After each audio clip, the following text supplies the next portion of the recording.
Hi, good morning. Dito sa amin, di mo na kailangan sungkitin ang mga prutas. Ayan, nakaupo lang ako. O, di ba ang baba? Magbababa lang sila. Ayan, aabutin mo lang. O, hindi mo na kailangan sungkitin pa. Ito pa, sa kabilang side, ayan, aabutin lang.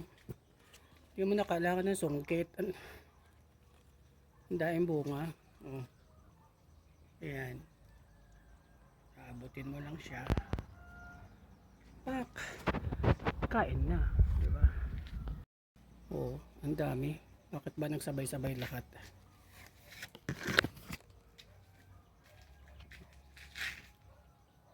Ito pa, meron din karamay, inaabot lang. Ayan, oh. Maliliit pa siya. Oh.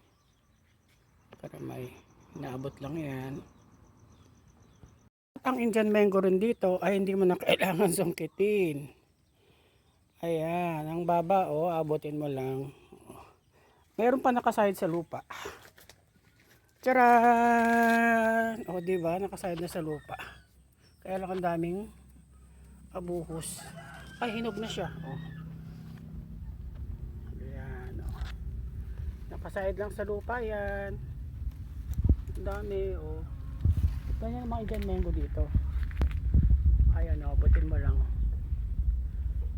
Hindi katulad sa iba na kailangan mo pang gumamit ng mahabang panungkit. Yan lang, di ba?